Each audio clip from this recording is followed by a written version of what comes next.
Olá pessoal, tudo bem? Estamos aqui com mais um subsídio da nossa revista do terceiro trimestre, da lição de número 9, tema O Grande Espetáculo.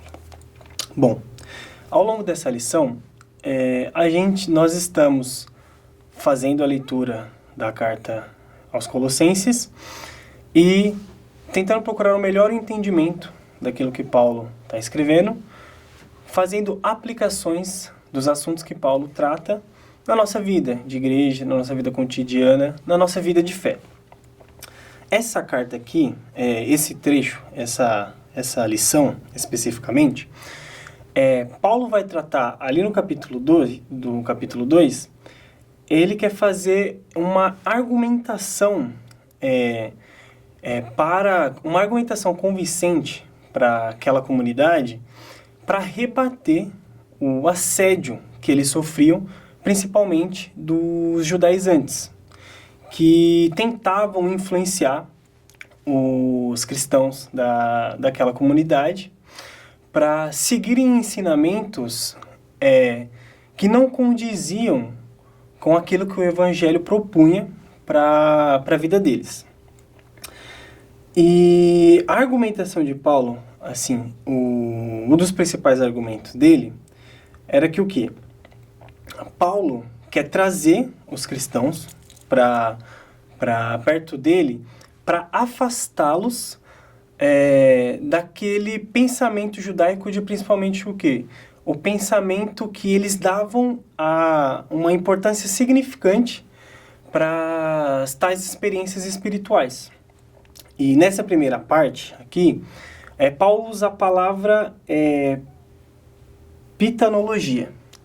Que o que isso significa? São argumentos que aparentemente parecem convincentes, mas que não têm uma aplicação, uma veracidade na realidade. É quase como uma espécie de sofismo. Tem aparência de convincente, serve para convencer, mas no fim das contas se baseia em uma argumentação falsa. E falsa por quê? Paulo traz para aquela igreja a ideia do quê? Que a salvação deles, a fé deles, estava totalmente amparada em Cristo. Cristo era a plenitude. A fé deles estava plenamente guardada e estabelecida em Cristo. De forma que só Cristo bastava para a salvação deles, para uma vida de fé verdadeira. E plenitude, quando a gente pensa em plenitude, o que os professores, quando começarem essa aula, têm que ter em mente? Que podem focar, assim, que a revista por si só, ela é muito boa. Se você só lendo ela, você consegue, ali fazendo o pessoal ler, consegue ter um entendimento bom sobre o que Paulo quer dizer com a carta, só que o intuito é fazer com que essa aula se torne dinâmica, não se torne algo maçante, se torne uma aula reflexiva. E assim, o que é plenitude? Plenitude significa algo que está completo, que não precisa mais de nada. Inclusive, esse assunto já foi abordado em lições passadas. Se Paulo quer dizer que aqueles cristãos estavam completos, qual a necessidade de novas experiências espirituais para validar a nossa fé? As experiências espirituais têm importância sim, mas essas experiências vão servir para amadurecimento da nossa fé e não como forma de validação da nossa fé. A nossa fé não é validada porque tivemos experiências espirituais, mas a nossa fé amadurece a partir das experiências espirituais. Tá, Jonathan, e aí parece que você está falando a mesma coisa. Não estou. Por quê? Normalmente, esse apelo dos judaizantes para uma vida de experiências espirituais, para a validação da fé, normalmente vai estar ligado a espécies de barganhas. Por exemplo, como que eu tenho certeza que Deus está comigo? Eu faço isso, isso e aquilo. Eu preciso sacrificar isso e aquilo. Eu preciso me circuncidar. E é justamente contra isso que Paulo tá batendo contra, entendeu? Paulo está querendo dizer, não, vocês não precisam de nada. A experiência de vocês, a vida de fé de vocês não é uma barganha com Deus, não é uma troca.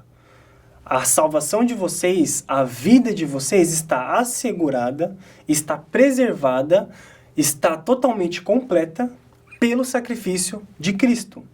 Cristo já fez tudo o que tinha que fazer.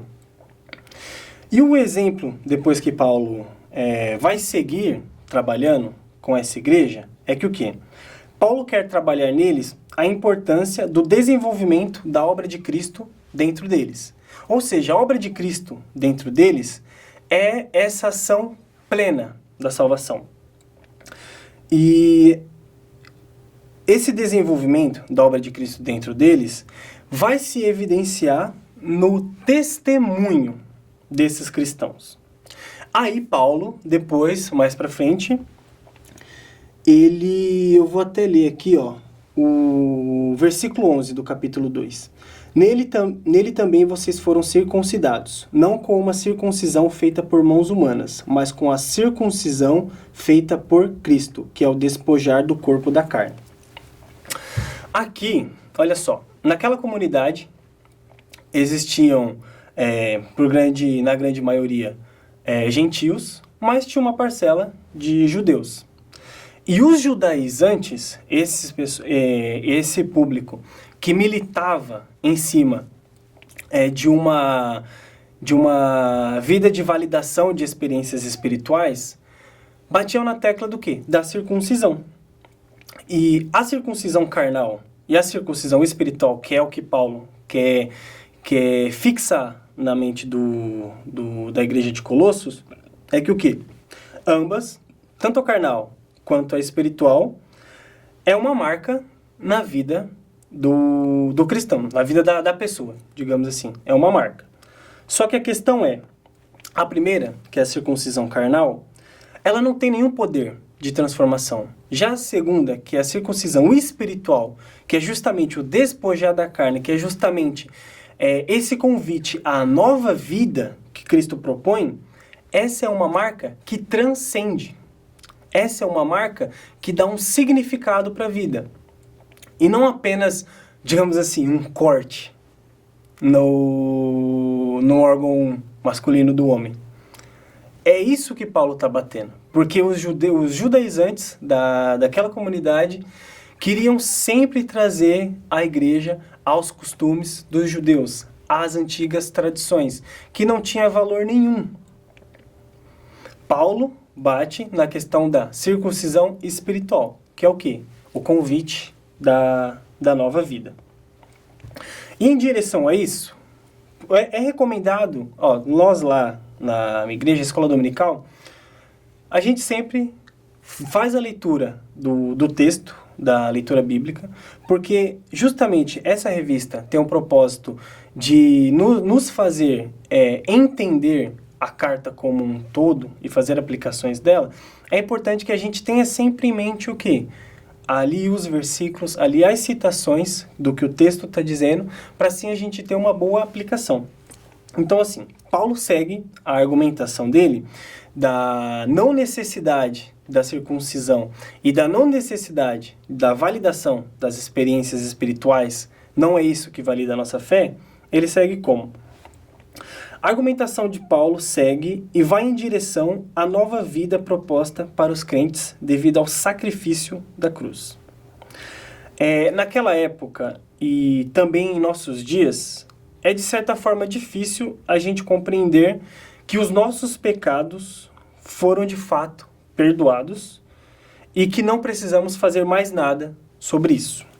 O que Paulo quer dizer? O que Paulo quer trazer com a continuidade desse assunto que ele está trazendo para a igreja. A nossa salvação está plenamente assegurada em Cristo. É Ele que assegura a nossa salvação.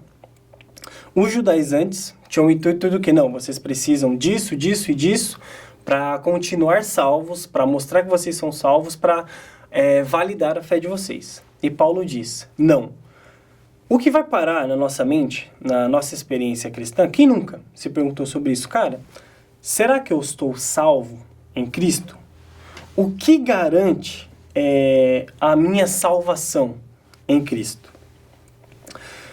E o que garante a nossa salvação em Cristo é a gente crer que, de fato, plenamente, nós fomos resgatados e salvos por Ele. A obra de Cristo depende exclusivamente de Cristo. De Cristo como? Assim, como que a gente vai pensar nisso? Novamente eu quero trazer a questão da barganha aqui. Porque os judeus, não só os judeus, mas as religiões no geral, tratam essa questão de salvação, de perdão de pecados, com a questão da barganha. E o cristianismo era algo revolucionário para a época, por conta dessa questão. No cristianismo não há barganha. A sua salvação está feita e assegurada em Deus. Quais são as marcas dessa salvação em mim? É uma vida em santidade. E uma vida em santidade é obra do Espírito Santo. Essa é a proposta de Cristo em nós, e isso é o que Paulo quer trazer para aquela igreja. Nós não queremos uma vida de barganha com Deus. Aqui, vale até uma indicação de livro. Os irmãos me perdoem pela indicação, mas assim, eu quando li essa obra, me serviu muito, foi de grande valia para mim. O autor é um autor, de certa forma, contestado, mas assim, vale a curiosidade, está de graça na internet. Vocês jogar lá PDF, o nome é Sem Barganha com Deus. É do pastor Caio Fábio. Por isso, leia com cuidado, mas assim, vale a pena a leitura.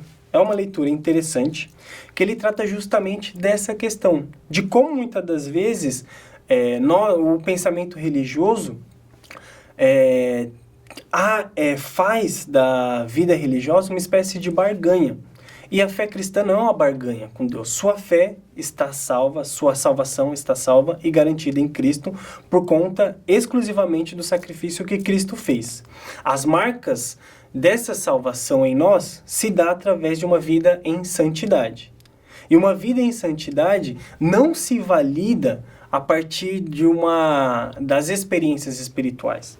Elas nos amadurecem, mas não validam a nossa fé. É até de certa forma repetitivo, mas isso é para que a gente reflita no momento ali da aula, com aquela juventude, essa questão principalmente de que nós não vivemos uma vida de barganha. Não é o que nós fazemos que faz com que Deus nos abençoe. Deus nos abençoe porque Ele quer, porque Ele gosta, porque Ele nos ama. E o caminho que nós fazemos até as bênçãos do Senhor é um caminho, a vida em santidade é uma vida que nos faz desejar mais a Deus e querer fazer a sua vontade. Se nós queremos fazer a sua vontade, não é uma troca. Eu não estou fazendo a vontade de Deus para que Ele me abençoe com algo. Eu quero fazer a vontade de Deus pelo simples fato de fazer a vontade de Deus. Essa é a minha recompensa. A vontade de Deus. Qual que é o alimento de Cristo? É fazer a vontade de meu Pai. E esse é o mesmo pensamento que tem que estar em nossas mentes quando a gente quer tratar desse assunto, de o que é que valida a nossa salvação. Será que a vida que eu estou vivendo, a forma que eu estou buscando a Deus, é uma espécie de barganha? Ou o Espírito Santo está trabalhando em mim de forma que eu quero andar nos caminhos de Cristo, porque os caminhos de Cristo é a recompensa em si? Conseguem entender isso? Esse debate, acredito que é bastante importante na sala de aula, porque a gente lida com, dependendo do formato da igreja, pode ser que tenha adolescentes juntos com jovens, e às vezes esse assunto não está fixado na mente dos cristãos.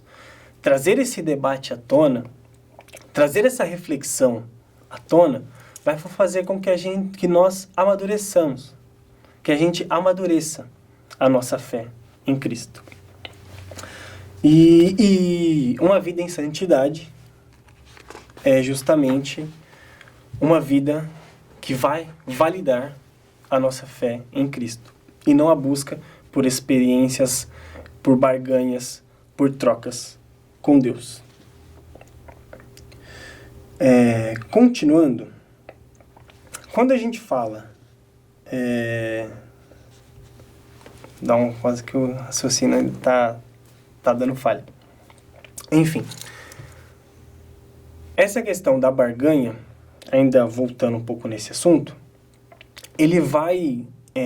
Paulo vai tratar dele, ele não vai falar isso, mas eu estou traduzindo para vocês. Quando Paulo quer tratá-la que a nossa salvação está plenamente assegurada em Cristo, ele quer trazer a ideia do quê? Que a nossa dívida foi paga. Que dívida foi essa? A revista trata disso daqui. A nossa dívida foi cancelada. E essa dívida é o nosso pecado. O nosso pecado, ele foi levado com Cristo. Tanto os pecados que nós já cometemos, quanto os que nós ainda iremos cometer, já foram levados com Cristo. Por isso que não tem como fazer barganha. Não tem o que nós possamos trocar com Deus. Não há experiências que a gente possa fazer, que a gente possa exigir, que vai fazer com que a nossa fé aumente ou vai fazer com que a nossa vida cristã seja validada. Não tem, porque tudo já está feito. O cancelamento da dívida, o sacrifício de Cristo na cruz, é tudo. Por isso que Paulo fala que Cristo é a plenitude da nossa salvação. Cristo é a nossa plenitude. Porque tudo está nele e tudo foi feito para ele. Por isso que a nossa salvação está assegurada. É por isso que nós podemos ter paz. É por isso que, muitas das vezes, até mesmo quando nós falhamos na nossa caminhada de fé, o que nos traz paz? Será que é realmente a nossa boa conduta? Será que realmente é os acertos que nós temos na vida? É claro que não. É claro que não. Não são os nossos acertos. Não é a nossa boa conduta que faz com que nos tornamos merecedores do sacrifício de Cristo. Mas sim, o amor é simplesmente o que Cristo fez. O seu amor de levar consigo todos os nossos pecados, anulando a nossa dívida, faz com que nós temos segurança da nossa salvação. E a igreja de Colossos naquela época tinha dificuldade de entender isso por conta do assédio dos judaizantes, fazendo com que eles, fazendo o apelo das experiências espirituais como validação de fé. Por fim, a revista vai tratar aqui sobre o que significou o sacrifício, a obra no Calvário. Esse grande espetáculo que Paulo em determinado momento vai trazer com esse nome, esse espetáculo que foi a crucificação, é o quê? A proposta de Paulo era fazer uma alusão ao costume romano quando os romanos conquistavam o povo, o determinado povo. Paulo, nesse momento, ele usa de ironia, porque ele está preso, ele precisa usar bem as palavras dele, mas o que ele está dizendo ali? Enquanto Cristo passava, caminhava, e era zombado, e era escarnecido e tudo mais, na verdade ele não era um movimento de derrota, na verdade era um movimento de vitória. E Paulo faz essa alusão com os costumes dos romanos, que é o quê? Quando os romanos conquistavam, o imperador fazia uma procissão, fazia uma caminhada ali, onde o povo dominado se humilhava, se curvava, lançava suas espadas e tudo mais, como um ato de rendição. Cristo, quando faz isso, Paulo faz essa alusão a esse costume dos romanos, para dizer que, semelhantemente como os romanos faziam, Cristo, quando passou ali o caminho até o Calvário, é um caminho de vitória, é a sua vitória sobre o pecado. Como os romanos passavam ali, desfilavam e todos se prostravam, por mais que ali, quando Cristo passou, ele foi zombado, ele foi ironizado, fizeram chacota sobre ele, tudo aquilo ali, ele estava, porque era o pecado da humanidade, ali que estava levando sobre seus ombros, mas que no fim termina como vitória. E que vitória é essa? A vitória se dá por meio da ressurreição. No fim das contas, a ressurreição de Cristo é o que dá todo o sentido para a fé, para a nossa fé. Por que nós podemos ter confiança da nossa salvação em Cristo? Porque Cristo ressuscitou. por ele ter ressuscitado, é ele quem a assegura. Por quê? A plenitude está com ele. Tudo o que precisamos para viver uma vida de fé, firme, sólida, está em Cristo. Não há barganha, não há troca, não há experiência maior, menor, porque tudo está em Cristo, porque ele ressuscitou. Esse famoso espetáculo tem e ganha sentido a partir da ressurreição de Cristo. A ressurreição de Cristo é a base, é o que sustenta a nossa fé.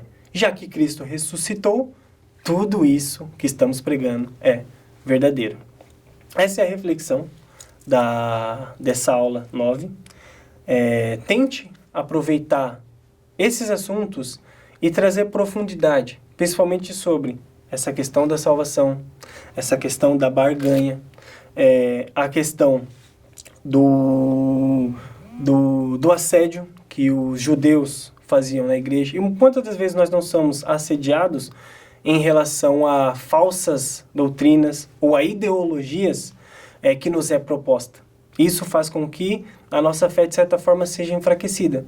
Mas o que nos dá confiança de que a nossa fé é verdadeira é o sacrifício de Cristo, não só sua morte, mas a sua ressurreição, que é plena para nos garantir a salvação.